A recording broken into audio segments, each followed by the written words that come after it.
அனைவருக்கும் இனிய மாலை வணக்கம். ரோஜா முத்தைய ஆராய்ச்சி நூலகம் தொடர்ந்து நடந்து வரும் ஆனந்தகிருஷ்ணன் அறக்கட்டளை சொற்பொழிவிற்கு உங்கள் அனைவரையும் அன்போடு வரவேற்கிறோம். தமிழ்நாட்டில் பல்வேறு கல்வி சார்ந்த செயல்பாடுகளை முன்னெடுத்தவர் கல்வியாளர் ஆனந்தகிருஷ்ணன். இந்நூலகத்தின் அறங்காவலருள் ஒருவராக செயல்பட்டார். அவர் காலத்தில் உருவாக்கப்பட்டதே இந்த அறக்கட்டளை சொற்பொழிவு. அது இன்னும் தொடர்ந்து நடைபெற்று வருகிறது. இந்த சொற்பொழிவில் தமிழ்நாட்டில் மட்டுமில்லாமல் உலகிலிருந்து பல்வேறு இடங்களிலிருந்து பல்வேறு ஆளுமைகள் தொடர்ந்து இந்த சொற்பொழிவில் உரையாற்றி வருகின்றனர்.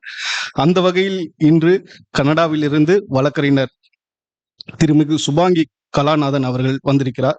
அவர்களை நூலகம் சார்பாக வரவேற்பதில் மகிழ்வு கொள்கிறோம். வணக்கம். இவர் தொன்மையான தமிழ் பண்பாடு குறித்தும் மனமுறைகள் குறித்தும் அதில் ஏற்பட்ட மாற்றங்கள் குறித்தும் கட்டுரைகள் எழுதி வருகிறார். அவற்றில் அந்த கட்டுரைகளுக்கான தரவுகள் என்பது சங்க இலக்கியத்திலிருந்து தோப்பா ஆய்வுகள் வரை அவர் பயன்படுத்துகிறார். அதிலிருந்தே நாம் அறிய முடியும் அவருடைய பரப்பு எத்தகைய தன்மையில் அமைந்துள்ளது என்பது.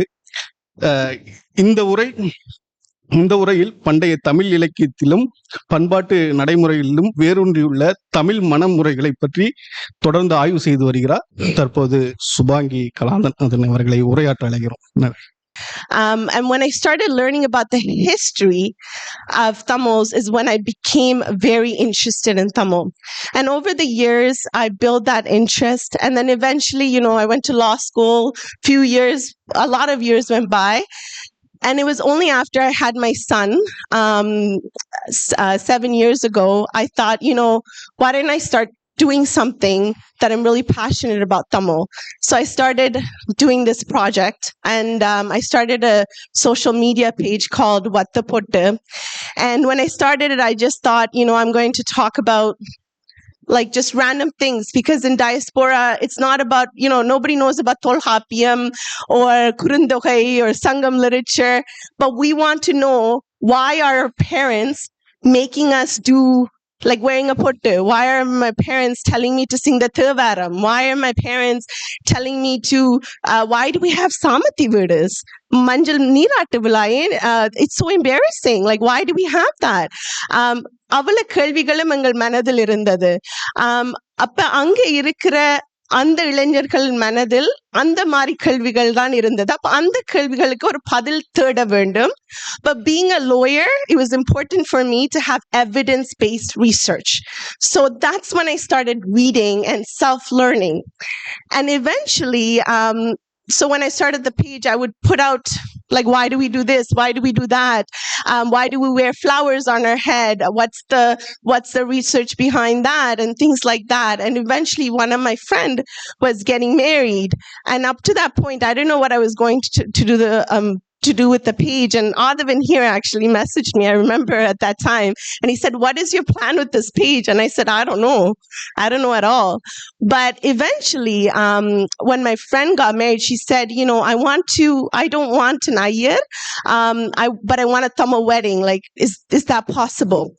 So I know about the self-respect, Periyar self-respect weddings and other types of weddings. But when I did my research, what I wasn't fully satisfied with was the fact that our culture is so rich with traditions that have been lost over time. So why don't we include those? Why don't we have a wedding that includes those traditions? So I started researching and reading.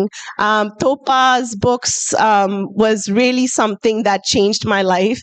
And I thought, wow, we have so much that we have either lost or we have put into Vedic traditions.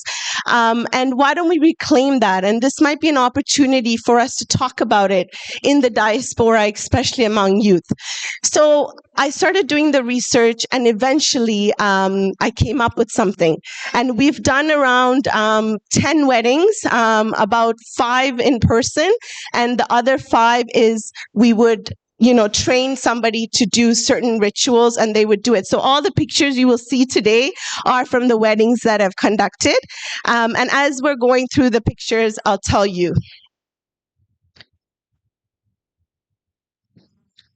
Tamilarin Adayalam Parai.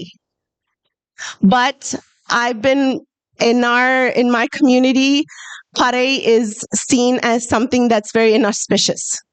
only for death ceremonies, and definitely not something I've seen in Canada much at all growing up. So I was very, very interested to learn about the history of the pare, to learn how an entire community and an entire what has been the identity of the Tamils, a musical instrument that's from birth to death has been part of a community like the Tamils, have been completely erased, shocked me.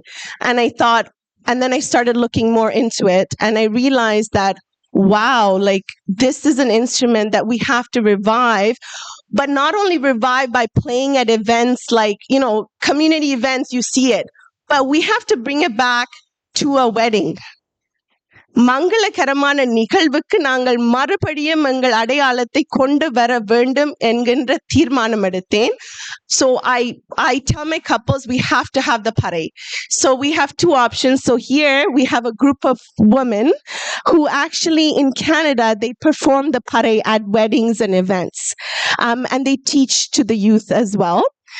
So this is at a wedding. They're playing the pare. This was taking it at a wedding in Toronto, Canada.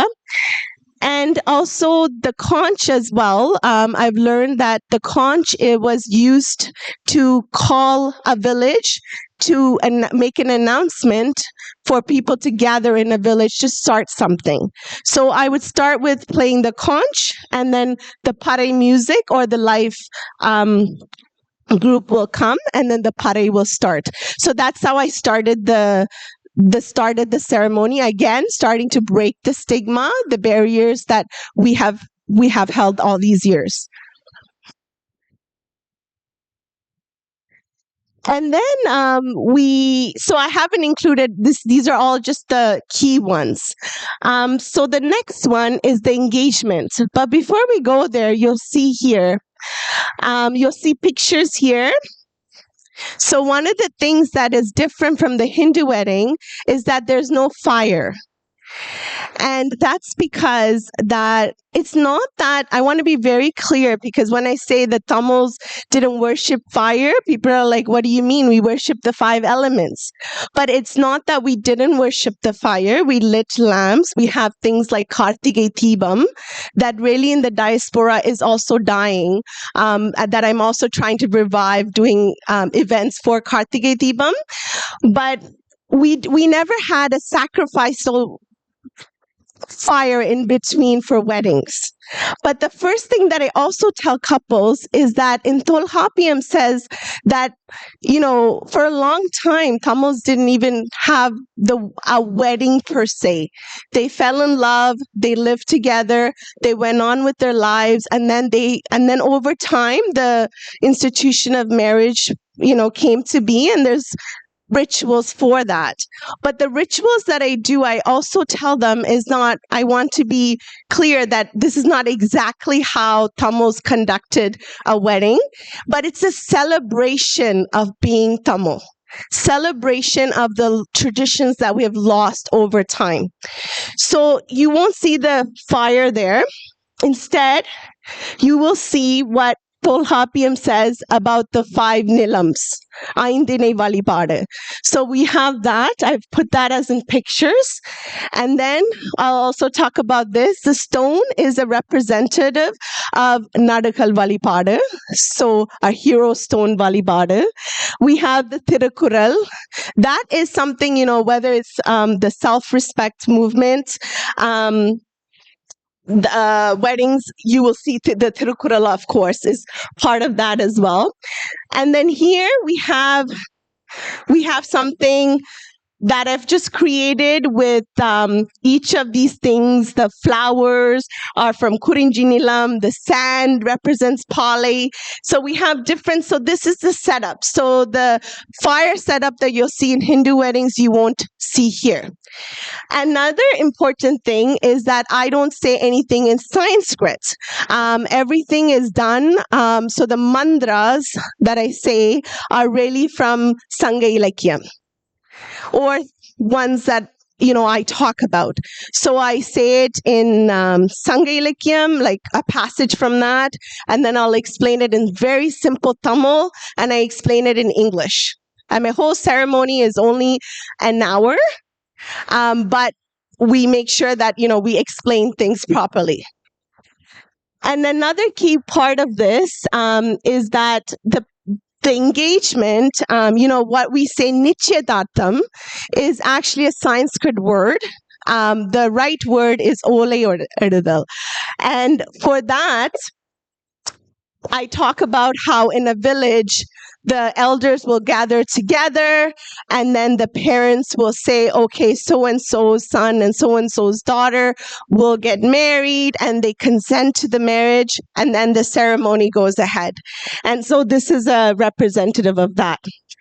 And another important aspect, a very nice aspect I also found in Sangam literature is the couples themselves, they do vows. So there's a song that talks about Talavi avarin Nanbiyidam complain panikondiruppa. Actually, she says that Talavan, he wrote these vows to me and he hasn't followed it. So what I asked the couple to do is, before the wedding, write your vows. And then at the wedding, while the parents are exchanging that, the vows are exchanged. And then later we read out the vows. The next key one, as I said, is nature worship. So we have the ainthinai, and this couple this was in Germany, and this couple, each of the pictures, they chose to get they're Ulam Tamils, so each of these pictures are from Ulam land itself. So they made it very personable to themselves. So what is so beautiful about Tamilness from Sangam literature is that our ancestors really lived in harmony with nature. So these 5 lands and the gods that they have, whether Seyon, Kurinji has Seyon, Mullai has Mayon, all of these gods over time were merged with Vedic gods. But it's really, when you think about it, people didn't worship gods, but they worshipped the land itself. So if Kurinji was a mountainous region, their entire life was around the mountain, the animals and everything. But at the same time, the god Seyon is a mountain god, but it's really the mountain itself. And I think that is very, very important for the world that we're living today.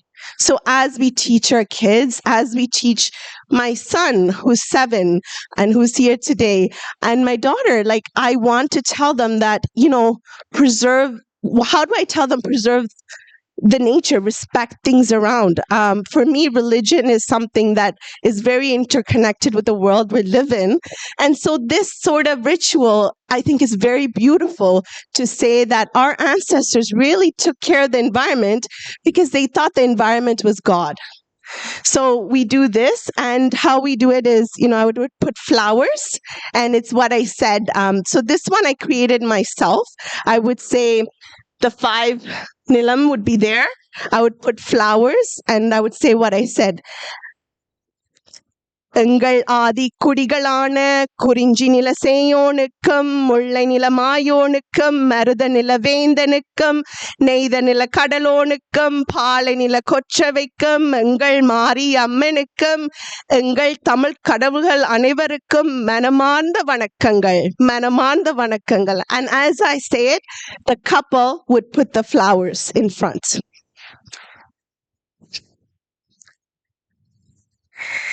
The other one is Nadakal worship.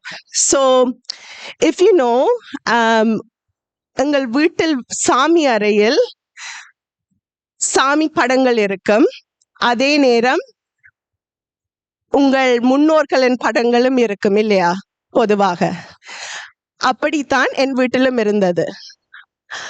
ஆனால், if I ask my North Indian friend, do you have, or my Hindu friend that's non-Tamil, if I ask them, would you put God and your ancestors in the same space? They will say no, because God is seen as above. It's not on the same hierarchy. So why do Tamils do that? And my answer to that is probably because it came from this Nadakal worship, hero stone worship. So for those who may not know, I'm sure a lot of you in this room may already know, but for those who don't know, is in a village, Sangam literature also talks about, it's one of the first forms of worship, is that when someone protects your village and dies protecting your village, a stone is erected in front of the village, and they're given food, they're taking care of it, and they're seen as the guardian angels protecting you. And over time, that has become ancestral worship. And to this day, as Tamils, we worship our ancestors, and we have so many things for our ancestors. So I thought that was such a very, very important thing to include in weddings. So I asked couples, either I could bring my stone, or you also put your pictures of your ancestors and invite them. So we have this, and again, we put flowers for your ancestral wedding, and you'll have that. So this is another couple. This was in a wedding in Norway. So this wedding, it's a biracial wedding, and so they had their legal registration done, wedding done, and then they came and did a little bit of that. So this is the picture of that. And then another one, which you're used to, is also the oath on Tirukural, which I'm sure again a lot of you know. Is the Tirukural is seen as the pride of our language, that's been translated to so many languages across the world. So, but the oath is also an oath, and this is from, Periyar's self-respect wedding on equality. So on the oath, I asked both the bride and the groom to put their hand on there, and they have to say that, I will take care of each other, but also be equal to each other, take care of each other, but also the environment and the society together. So it's a promise that they make together, that not only will they be good to each other, but to the society as a whole. So that is the oath to the Tirukural that they make together. So the thali is, it's an interesting one. So a lot of people, even when I do weddings, when they see me, they don't think I do weddings, right? So there's been situations where I've been at a wedding and the photographer would be like, "Where's the priest?" And I'm like, "I'm the priest." So and doing these types of weddings is hard. It's hard in the diaspora because we've held on to traditions for so long. So nobody wants to do something that they're not used to. So the parents are scared. So the last thing I want to do is not to have a thali at the wedding, because that means I will do no weddings. But there is a huge debate on whether thali was part of Tamil history. So there's a whole debate. I've read on both sides, and I don't know the answer. I really don't. But all I know is if I don't have the thali, I can't do these weddings. But I did read something, and it's a secondary source, so I actually don't have the primary source of that poem, but it was a beautiful story. And the story is that தலைவன் காட்டுக்கு போவார். காட்டுக்கு போய் வேட்டையாடி விட்டு ஒரு புலிப்பல்லுடன் திரும்ப வருவார். வந்து காதலியிடம் அந்த புலிப்பல்லை கொடுத்து விட்டு மீண்டும் வேட்டைக்கு போவார். அந்த காதலி அதை இறுக்கமாக வைத்திருப்பார். So it became her lucky charm. It became the hope that he will come back. And Topa, in his when I was doing my research, he said, there's so many versions of that. The protective shield, babies have it around their waist. Kapu itself, kapu. So kapadakku. So the kapu itself could have been one of the first sort of thali. And so over time, the thali became as a protective shield. So I thought, okay, so maybe even if we don't know the answer, we can recreate what it means to us. So I thought, okay, so the thali is a protective shield that could bond the two lovers together. So we do have the thali at these weddings as well. And then the next one is also one of my favorite ones, is water worship. So Tamils, as you may know, had, like, our ancestors had the most sophisticated water systems. And we always see rivers and waters as sacred.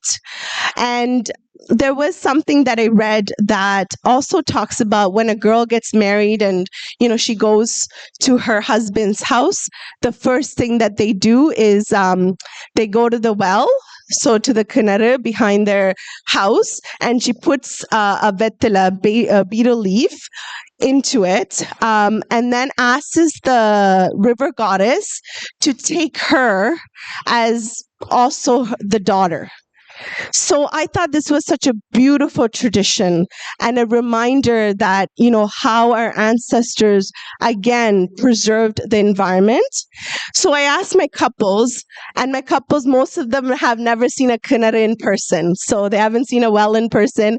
To be honest, I only saw the first one in 2012 myself when I came to India for the first time. But my Germany couple, they built an entire well and they recreated that, and we did a ceremony like that, but I'll show you how I would do it. So I don't have a vettila today, but I have, so I normally most couples don't do the well, they stick with the samba. So that's what we have in Canada, the samba. And we have, so one of the bride or the groom will have the vettila in their hand. Usually the bride decides to do that. And then the groom will, you know, pour the water into the vettila and in there.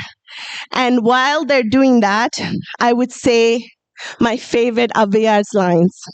Varapuyara, Niruyaram, Niruyara, Nelluyaram, Nelluyara, Kudiyuyaram, Kudiyuyara, Koluyaram, Koluyara, Konuyarwan. So we talk about that, and we talk about the importance of water management. As you know, the water crisis in this world, we know the water crisis in Tamil Nadu especially, right? And around the world. So we talk about those things with the couple. And, you know, through this, I say, you know, while you're doing this, consciously think about how you're going to take this back to not only yourself, but your future generations and your kids, on how you're going to preserve water. So as you can see through this dialogue, each of these rituals, we sit down, I sit down with the couple. We actually not only talk about the rituals, but we talk about important things in life. We talk about environment. We talk about gender equality. We talk about so many of those things. And another thing I also tell them is that, you know, it's a day to give back.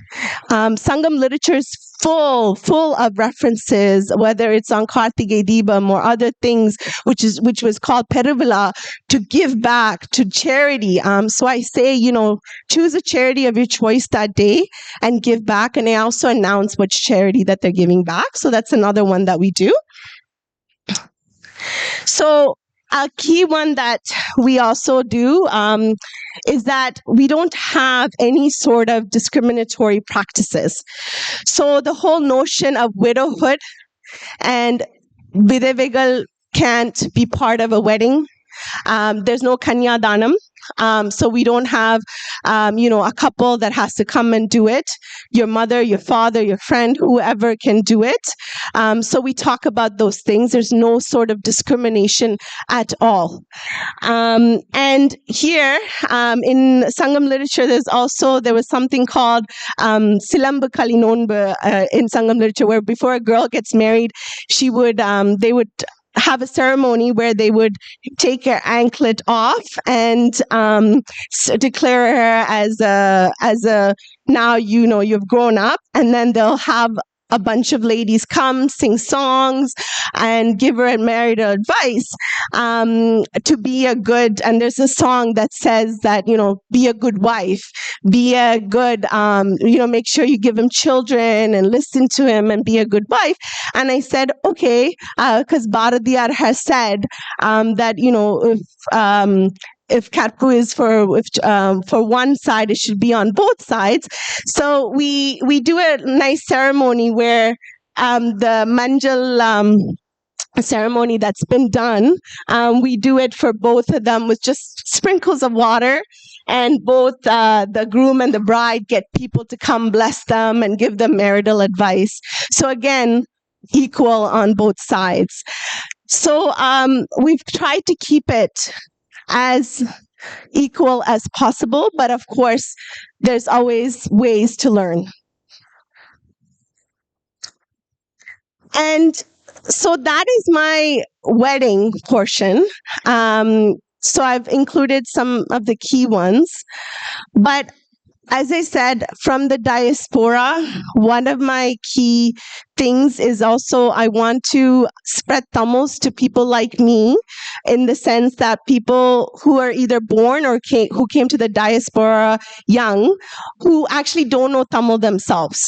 So these are my friends who want to teach Tamil to their kids, want to teach Tamil themselves. So another project that I do is I write books, children's books. This is the first book. I wanted to create a character like Dora, so I created Amuda. So I created this with two of my friends. And this book, in each of this page, there'll be one Tamil word and the rest would be in English, but it would be like a group of words. So the first one is about Uravagal, so Amma, Appa, Tata, but everything would be like that. I have the book. I can show you that after. And so this was a success.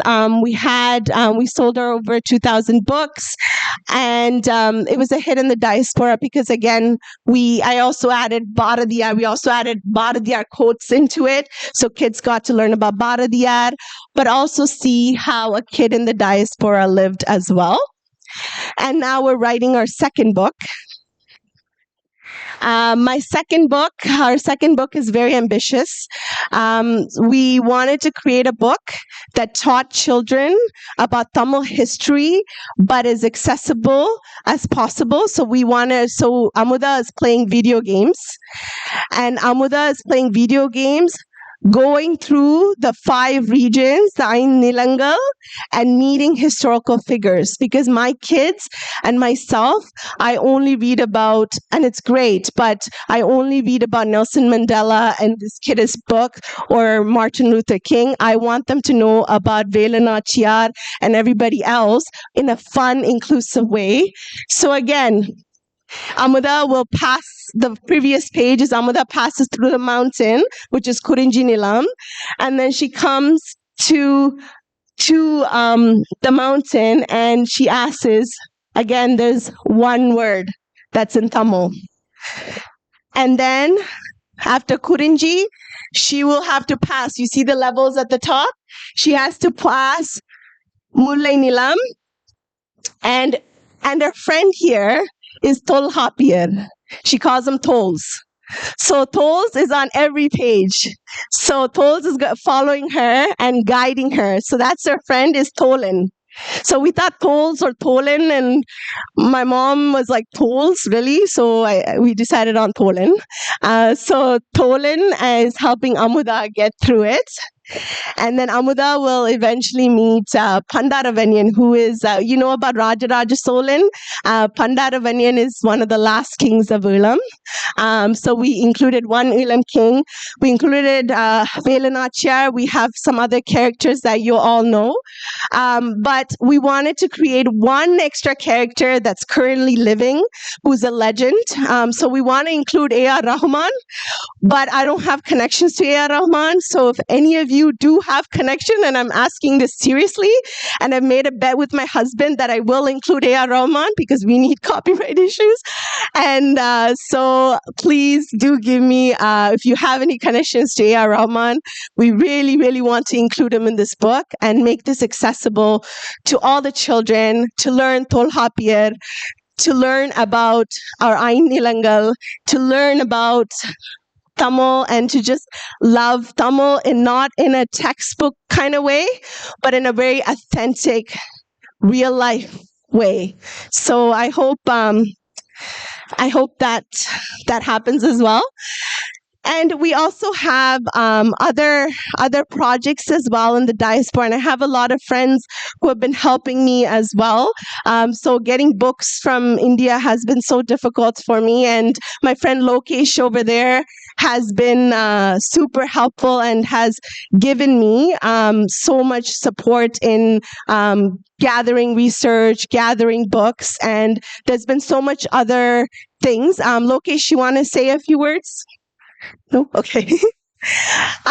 So we've done other projects in Canada as well, but my aim is to be accessible and to make Tamil go around the world and for the next generation, like my son. I named my son Bharati, but he's trying to speak Tamil, but he largely still speaks English. So I want him to like it. So he's my experiment. So hopefully I reach him. And I hope this presentation was, you were able to learn something or take back with you. Tamilai nangal சேர்த்து வளர்ப்போம். தமிழனென்று சொல்லடா தலை நிமிர்ந்து நில்லடா. நன்றி வணக்கம்.